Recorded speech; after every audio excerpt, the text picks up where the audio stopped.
Her teacher mysteriously vanishes after confessing his feelings for her. People whisper that she is a witch.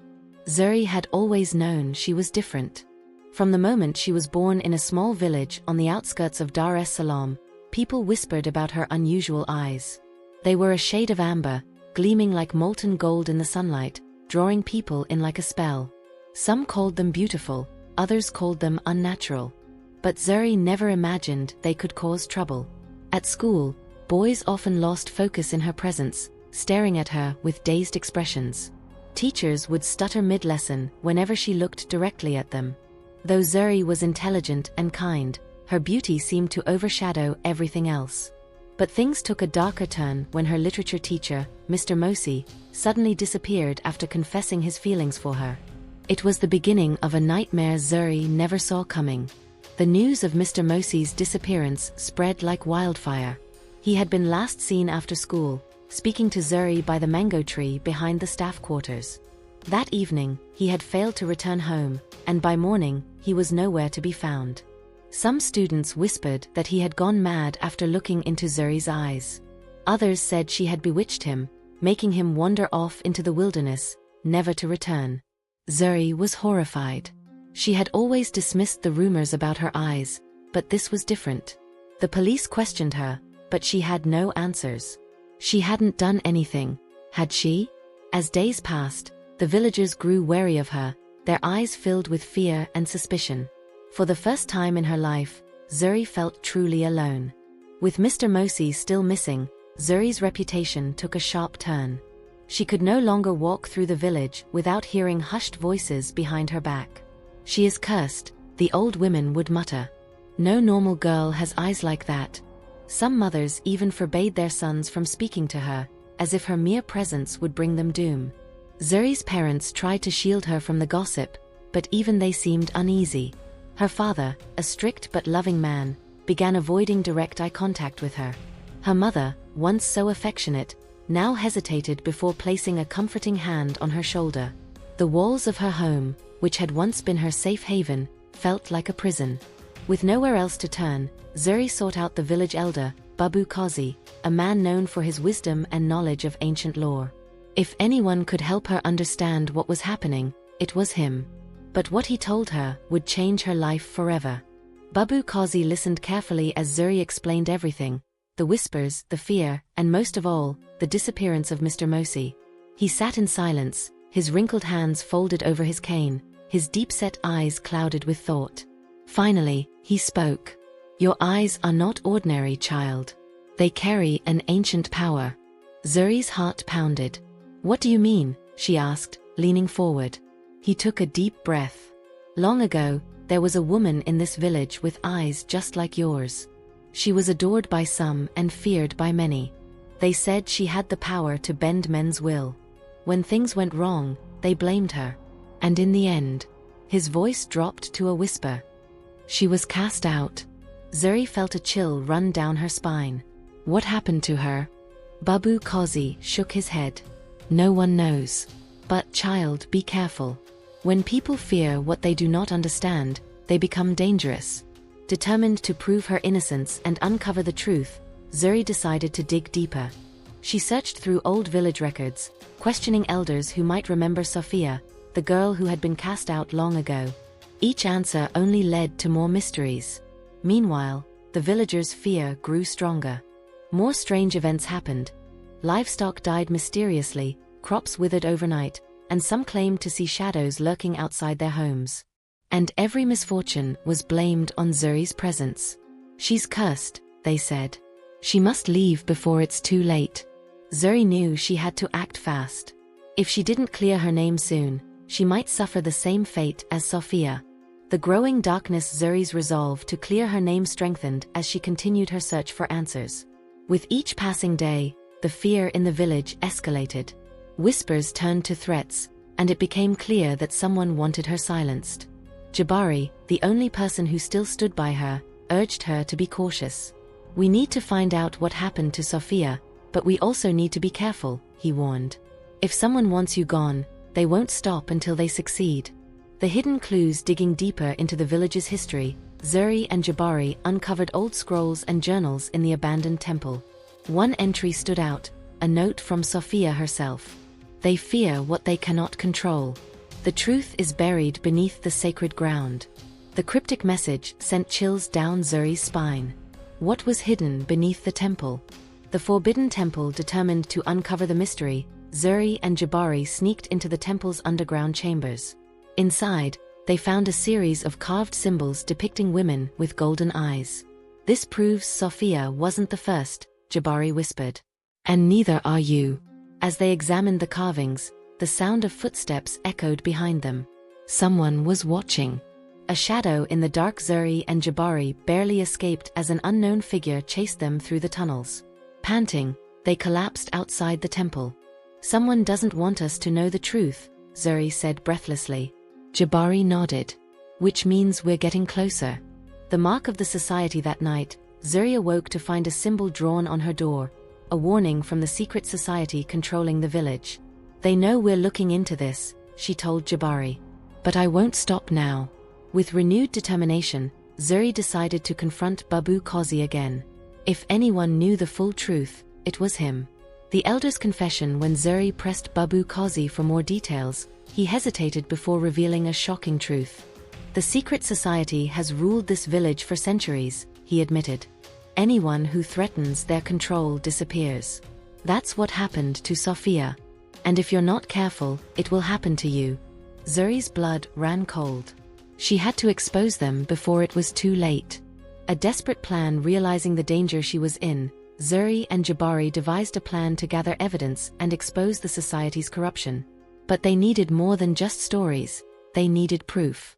Jabari suggested infiltrating their secret meetings. It's risky, he admitted, but it might be our only chance. Into the lion's den. Zuri and Jabari put their plan into motion. The secret society's next meeting would be held at the abandoned school building near the river. Disguised under the cover of darkness, they slipped into the building, hiding in the rafters above the gathering crowd. Below them, cloaked figures muttered incantations, and an elder spoke in hushed tones. The girl must be stopped before she exposes us all. The words sent a chill down Zuri's spine. They were running out of time.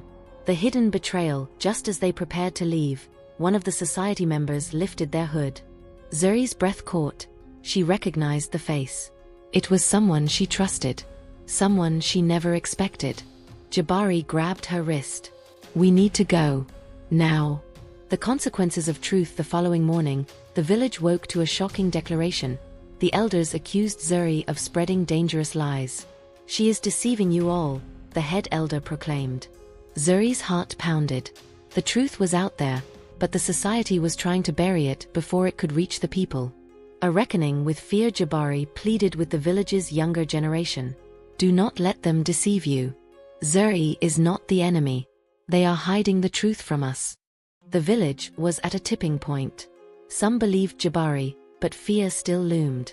The missing pages. Zuri discovered an old journal left behind by Sophia, hidden beneath the temple ruins. Inside, Sophia detailed the injustices she had suffered and the warnings she had tried to leave behind. They will do anything to silence us, she had written. But the truth must be known.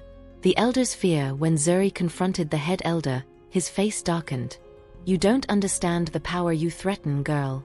No, Zuri countered. I understand perfectly. And I won't stop until everyone else does too. The breaking point. The secret society had been exposed, but the village still wavered between belief and fear. Zuri needed undeniable proof, something they could not ignore. Jabari had an idea. We go back to the temple. We uncover everything. The final clue. Inside the temple, they discovered a hidden passage leading to an underground chamber. What they found inside made Zuri's blood run cold. A room filled with artifacts stolen from past victims, records of every person the society had silenced. This is it, Jabari whispered. The proof we need.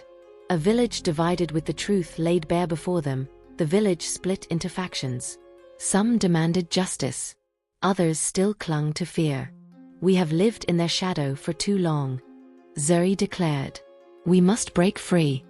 The fight for freedom. The secret society would not go down without a fight. That night, torches were lit, and an angry mob stormed the village square. The battle for truth had begun. The first flames, the secret society set fire to the temple, trying to destroy the evidence. But Zuri and Jabari were prepared. They had already hidden the records elsewhere. They won't win this time, Jabari vowed.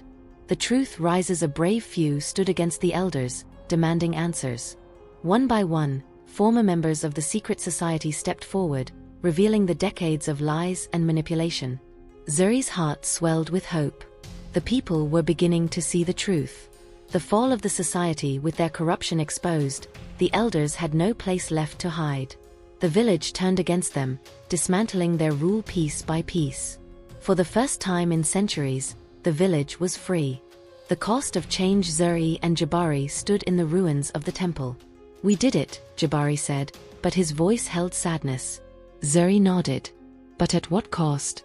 Picking up the pieces, the village had won, but healing would take time.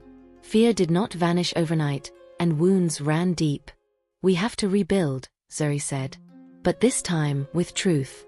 A new dawn. For the first time, Zuri felt the weight of her curse lift. She had once been feared for her eyes, but now they were seen for what they truly were, a symbol of change. A journey's end. With the village on the path to recovery, Zuri prepared to leave. She had done what she came to do, but her journey was not over. "Where will you go?" Jabari asked. Zuri smiled. "Wherever the truth leads me." The journey to find Sophia led them deep into the mountains, where an isolated village thrived away from modern civilization. The people there eyed Zuri with cautious familiarity, as if they had seen her before. An elderly woman approached them. "You have her eyes," she murmured.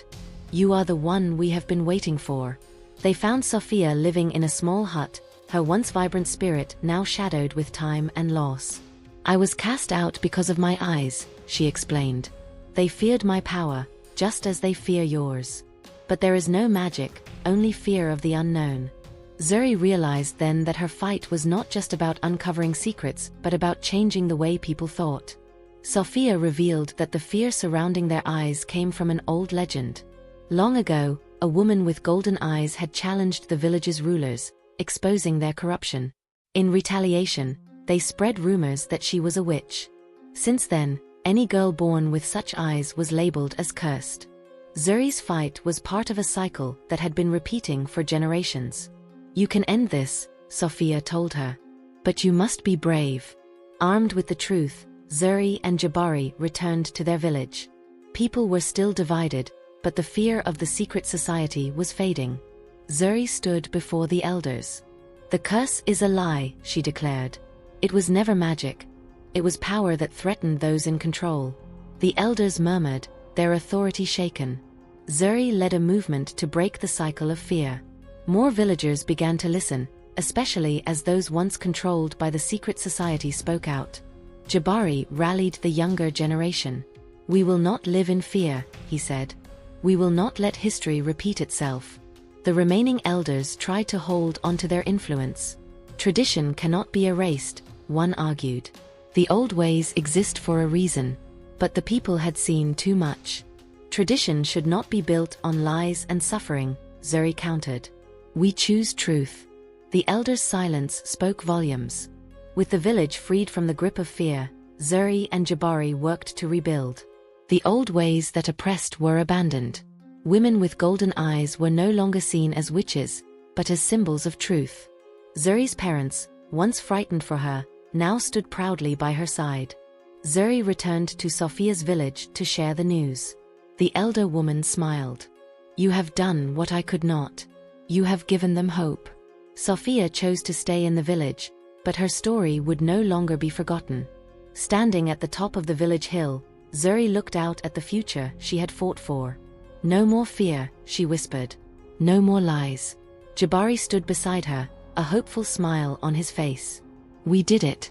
And for the first time in her life, Zuri felt truly free.